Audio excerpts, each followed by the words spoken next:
അപ്പു അപ്പു എവിടെ? അവൻ ഉറങ്ങി. അയ്യോ കഷ്ടം. ഞാൻ അല്പം താമസിച്ചു പോയി. സാരമില്ല, ഞാൻ അവനെ ഉണർത്തി കൊണ്ടുപോയിക്കോളാം. വേണ്ട, ഉണർത്തണ്ട. ഞാൻ അവനെ ഉറക്കി കിടത്തിയിരിക്കുക.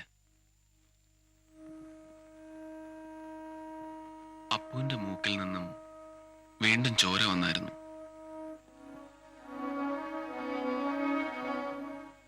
വൈകുന്നേരം ഞാനൊരു എക്സ്റേ എടുത്തു നോക്കി. അതിൽ നേരിയൊരു ഫ്രാക്ചർ കണ്ടു. സംശയം തോന്നിയതുകൊണ്ട് ഉടൻ തന്നെ സ്കാൻ ചെയ്തു. അപ്പോഴാണ് ഇന്റേണൽ ഇഞ്ചുറി ആണെന്ന് അറിയുന്നത്. എന്നുവെച്ചാൽ അധികം ഭയപ്പെടേണ്ടതില്ലെങ്കിലും നമുക്കത് നിസ്സാരമാക്കി തള്ളിക്കളയാനാവില്ല. ബ്ലീഡിംഗ് അകം മുഴുവനായിട്ടുണ്ട്, ബ്രെയിനിൽ വരെ. ഒട്ടും ടെൻഷൻ ആവേണ്ട കാര്യമില്ല ബാലു. ഇന്ന് രാത്രി അപ്പു ഇവിടെ കിടക്കട്ടെ. വേണമെങ്കിൽ ബാലു ഇവിടെ തന്നെ കിടന്നോളൂ. 24 മണിക്കൂർ ഞാൻ ഒരു സിസ്റ്ററിനെ ഡ്യൂട്ടിക്ക് ഇടുന്നുണ്ട്. സുഖമായിട്ട് അവനൊന്ന് ഉറങ്ങട്ടെ. ഉണർത്തരുത്. വയ്ക്കോളൂ.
മുമ്പേ നീ പറഞ്ഞൊന്നും എനിക്ക് മനസ്സിലായില്ല.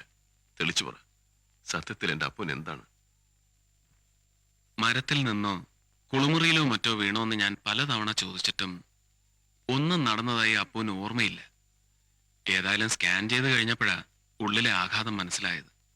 കൂടുതൽ ബ്ലീഡിംഗ് ഉണ്ടാകാതെ സൂക്ഷിക്കണം.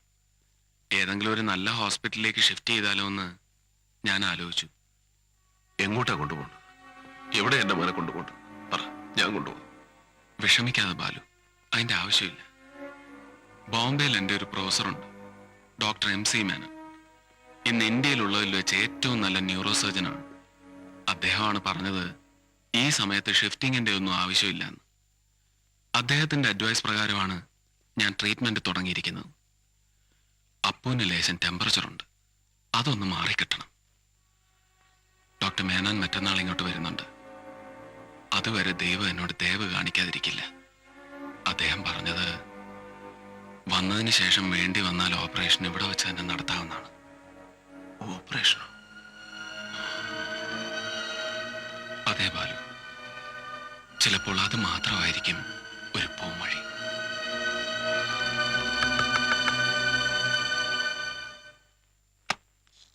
അപ്പു ഉണർന്നു. സാറിനെ അന്വേഷിച്ചായിരുന്നു.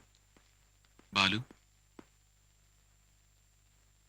അപ്പുവിന്റെ ശരീരം അധികം അനങ്ങരുത്. അവൻ ടെൻഷനാവുകയരുത്. ഇപ്പം മാത്രമല്ല, നാളെയും.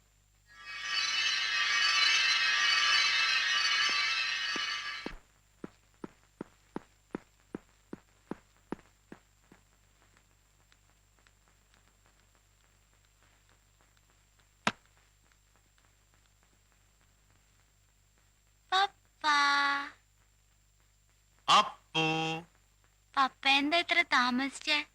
ആ വക്കീല് കുറെ നേരം പിടിച്ചിരുത്തി കളഞ്ഞു. എന്നിട്ടും പപ്പ നേരത്തെ വന്നല്ലോ. വന്ന് കേറിയ ഉടൻ ഗോപനങ്ങൾ പറഞ്ഞു അപ്പു ഇപ്പൊ ഉറങ്ങിയുള്ളൂ. എന്നിട്ടും പപ്പ കുറെ നേരം ഇവിടെ ഇരുന്നു. ദേ ഫ്രൂട്ട്സ് ഒക്കെ കൊണ്ടുവന്ന് വെച്ചിരിക്കുന്നുണ്ടല്ലേ. അല്പം മുമ്പ് പുറത്തിറങ്ങി ഗോപനങ്ങളോട് സംസാരിച്ച് തുടങ്ങിയപ്പോ സിസ്റ്റർ വന്ന് പറഞ്ഞു അപ്പൂസ് എഴുന്നേറ്റെന്ന്. ഗോപനങ്ങൾ എന്തു പറഞ്ഞു? എനിക്ക് എന്താണെന്ന് പറഞ്ഞു? ഇന്നലെ വൈകുന്നേരം നമ്മൾ കുറെ നേരം വെള്ളത്തിൽ കളിച്ചില്ലേ? ആ നീരിറങ്ങിയതിന്റെ പനിയാണെന്ന് പറഞ്ഞു. ഇന്നും നാളെയും കംപ്ലീറ്റ് റെസ്റ്റ് എടുത്താൽ മാറിക്കൊള്ളുന്നു പറഞ്ഞു. അപ്പൊ പിന്നെയും മൂക്കിന്ന് ചോര വന്നതോ? അത് കാര്യമാക്കേ വേണ്ടെന്ന് പറഞ്ഞു. കുട്ടികൾക്ക് ഈ ക്ലൈമറ്റ് ചേഞ്ചിൽ ഉണ്ടാകുന്ന അത്രേ. അപ്പോ ഈ മരുന്ന് കുടിച്ചോളൂ.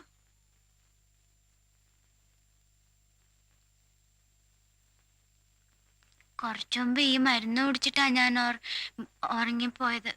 ഉറങ്ങിക്കോ, നല്ലതാ. എളുപ്പം പനി മാറിക്കിട്ടും. പനി മാറിയിട്ട് വേണം ഒന്ന് ചുറ്റാനൊക്കെ പോവാൻ, അല്ലേ പപ്പ? ഉം.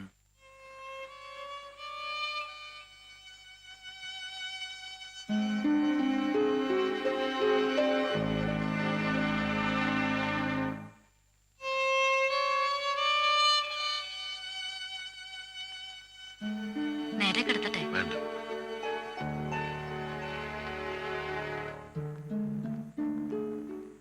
പപ്പ, പനി കുറഞ്ഞു പപ്പ? ഇന്നലത്തേൽ ഒരുപാട് കുറഞ്ഞു. ഇന്നലെ ഗോവനങ്ങൾ ചോദിച്ചില്ലേ ഇവിടെ ഒക്കെ വേദനയുണ്ടോന്ന്? ഇപ്പൊ ഇപ്പൊ അവിടൊക്കെ നല്ല വേദനയുണ്ട്. അത് പനിയുടെ അപ്പൂസേ. പനി കുറയുമ്പോ വേദനയും മാറും. പപ്പ നേരെ കിടത്തട്ടെ?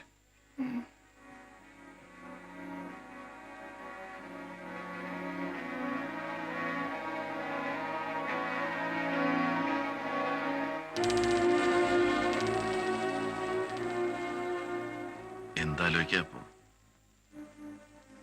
ഇന്നലെ ഞാൻ മമ്മിയെ സ്വപ്നം കണ്ട്. മമ്മി എന്റെ അടുത്ത് വന്നിരുന്ന് ചോദിക്കുക വരണില്ലേന്ന്. എങ്ങോട്ട് വരുന്നില്ലേന്ന പപ്പ മമ്മി ചോദിച്ചത്. എങ്ങോട്ടുമല്ല, സ്വപ്നമല്ലേ? അങ്ങനൊക്കെയാ. ഒരിക്കലും മിന്നു പറയാ പപ്പയുടെയും മിന്നുവിന്റെയും നടുക്കിരുന്ന് ഞാനങ്ങ് സ്പീഡ് ബോട്ടിൽ ദൂരെ പോകുമ്പോ മമ്മിയെ കാണാൻ പറ്റുമെന്ന്. നേരാണോ പപ്പ? മിന്നുവിനെ എന്നെ ഒന്ന് സ്പീഡ് ബോട്ടിൽ കൊണ്ടുപോവാ പപ്പ? കൊണ്ടുപോ. പ്രോമിസ്? പ്രോമിസ്.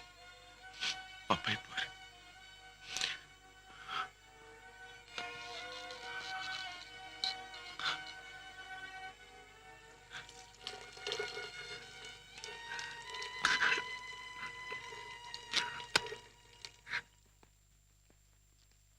എങ്ങനെയുണ്ട് അപ്പു?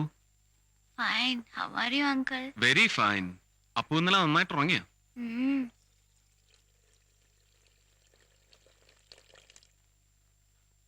എവിടെ പപ്പ എവിടെ?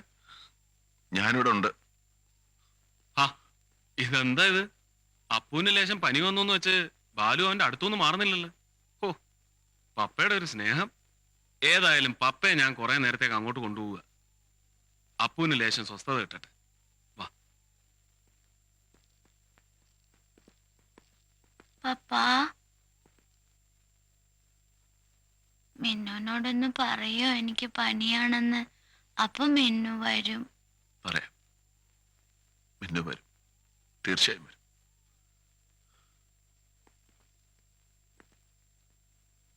അപ്പോ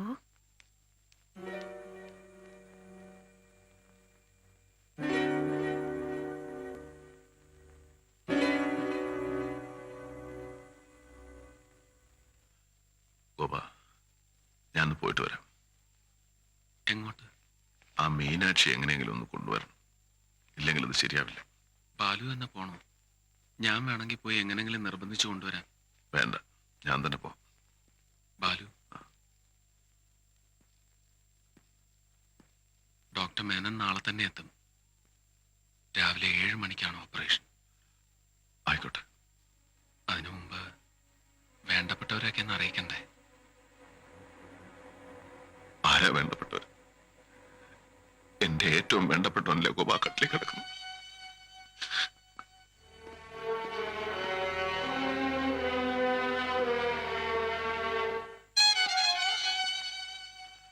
അവനെ അങ്ങ് തിരിച്ചു തന്നേക്കണേ ഗോപ. എന്റെ പൊന്നുമോനെ അങ്ങ് തിരിച്ചു തന്നേക്കണേ.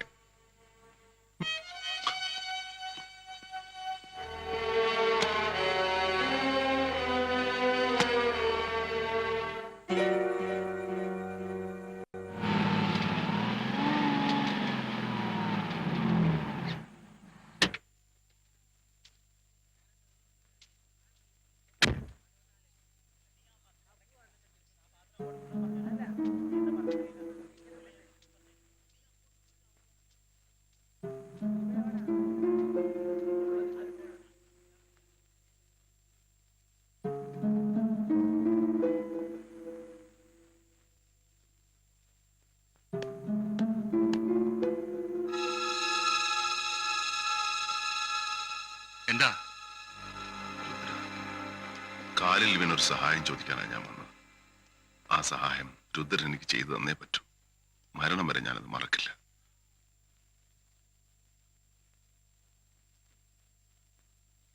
എന്റെ മോൻ അപ്പുവിന് സുഖമില്ല.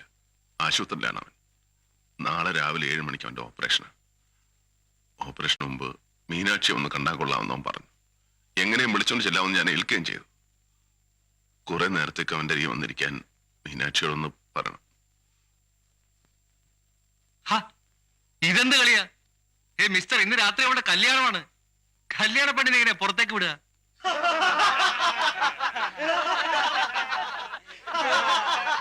രുദ്ര പ്ലീസ്, ഒരു അല്പനേരത്തേക്ക് മതി. എന്റെ മനസ്സിന്റെ വേദന രുദ്രൻ അറിയാത്തോണ്ടാ. എന്റെ മോന്റെ ജീവന്റെ നല്ല രുദ്രൻ അറിയാത്തോണ്ടാ. ഞാൻ അറിഞ്ഞും അറിയാതെയും ചെയ്ത എല്ലാ തെറ്റുകളും പുറത്തതാ. രുദ്രൻ എന്നോടൊപ്പം വാ. പരസ്യമായിട്ട് ഞാൻ മാപ്പ് പറഞ്ഞ് രുദ്രന് വേണ്ടി എന്തൊക്കെ ചെയ്യാമോ അതൊക്കെ ചെയ്യാം. അതും പോരെങ്കിൽ ഇന്ന് എനിക്കുള്ളത് മുഴുവൻ ഞാൻ രുദ്രന് തരാം. ഇത് വെറും ഭംഗിവാക്കല്ല. മതി സാർ, ഒരു വാക്കും പറയണ്ട. മീനാക്ഷി അയക്കില്ല. രുദ്ര പ്ലീസ്. അധികം വർത്താനം പറയാതെ വേഗം പോയിക്കോളൂ. അതാ നല്ലത്.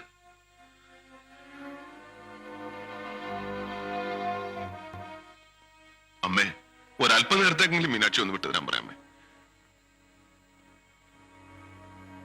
രുദ്ര, തള്ളേ, അനാവശ്യം പറഞ്ഞ ആ നാക്ക് ഞാൻ പിഴുതെടുക്കും. എടോ, താൻ ഇവിടുന്ന് ഇറങ്ങുന്നുണ്ടോ അത് ഞാൻ തല്ലി ഇറക്കണോ?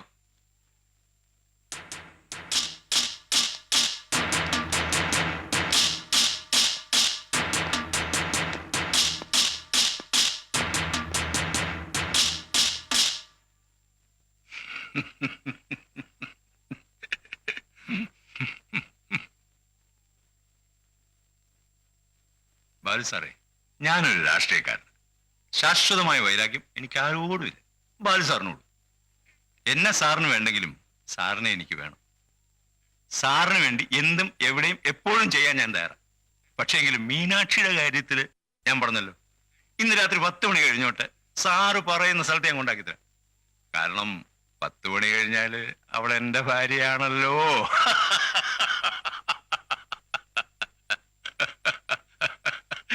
ഇപ്പൊ അവളുടെ കാര്യം തീരുമാനിക്കുന്ന രുദ്രന. ഞാൻ എങ്ങനെ ഇടപെടാൻ? വയസ്സാം കാലത്ത് അവൻ എനിക്കൊരു സഹായം ചെയ്തു തരിക. അതിനിടയ്ക്ക് ഞാൻ അവിടെ പോയി അവനെ ബുദ്ധിമുട്ടിക്കാൻ നോക്കൂ? സാറ് പറ.